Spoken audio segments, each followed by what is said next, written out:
नमस्कार दोस्तों, आज के हमारे इस वीडियो में हम आपके लिए सोमवती अमावस्या की कहानी लेकर आए हैं। दोस्तों, जब भी कोई अमावस्या सोमवार को आती है उसे सोमवती अमावस्या कहा जाता है। हिंदू धर्म में इस व्रत का बहुत महत्व है। सोमवती अमावस्या के व्रत की कथा के अनुसार एक साहूकार के 7 बेटे और एक बेटी थी। साहूकार के 7 बेटों का विवाह हो चुका था। उनके घर रोजाना सवेरे सवेरे एक ब्राह्मण भिक्षा मांगने आते थे। जब भी साहूकार की कोई बहू या सेठानी उसे भिक्षा देती तो वह उन्हें आशीर्वाद देते और कहते कि अपने पति के कंधे राज करो। लेकिन जब भी साहूकार की बेटी भिक्षा देती तो ब्राह्मण आशीर्वाद में कहते अपने भाई भौजाई के कंधे राज करो। साहूकार की बेटी को ये बात बहुत बुरी लगती। एक दिन उसने अपनी माँ से शिकायत की कि माँ, ये पंडित जी जब भी भाभीियों को या आपको भिक्षा देते हैं तो आशीर्वाद में कहते हैं कि अपने पति के कंधे राज करो, लेकिन जब भी मैं इन्हें भिक्षा देने जाती हूँ तो ये मुझे कहते हैं कि अपने भाई भौजाई के कंधे राज करो।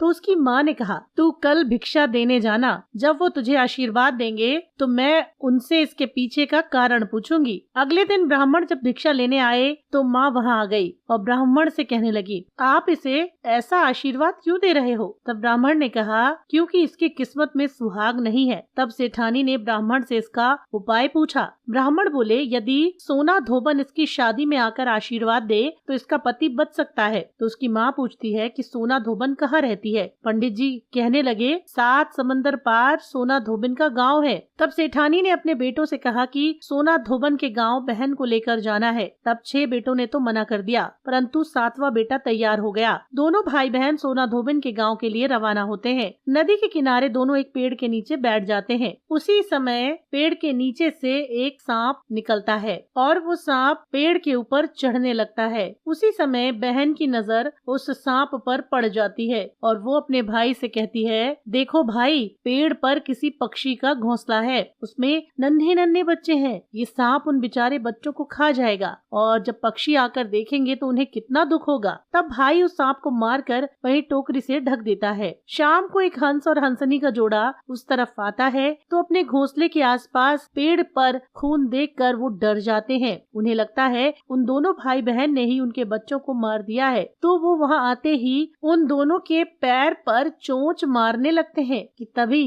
बहन टोकरी उठाकर उसके नीचे पड़ा सांप दिखाती है और कहती है कि हमने तुम्हारे बच्चों को इस सांप से बचाया है और ये खून इस सांप का है। तब हंस हंसनी बहुत खुश होते हैं और उन दोनों को अपनी पीठ पर बिठाकर समंदर पार सोना धोबन के गांव में छोड़ आते हैं। गांव में सोना धोबन का बहुत बड़ा परिवार था, जिसमें उसके बेटे और बहुएं सब साथ साथ रहते थे। साहूकार का बेटा और बेटी भी उसी गांव में किराए का घर लेकर रहने लगते हैं। रोजाना रात को साहूकार की बेटी सोना धोबन के घर जाती, खाना पानी साफ सफाई घर के सभी काम करके सुबह होने से पहले अपने घर वापस लौट आती। एक दिन सोना धोबन ने अपनी बहुओं से पूछा, आजकल सुबह सुबह तुम्हारे लड़ाई झगड़े की आवाज नहीं आती, क्या बात है? तो बहुएं बोली, सासू माँ, जब हमें सारा काम किया हुआ मिल जाता है तो हम लड़े झगड़े क्यों? सोना धोबन ने पूछा, अच्छा कौन करता है सारा काम? तो बहुएं बोली, आप नहीं करती? हमें तो लगा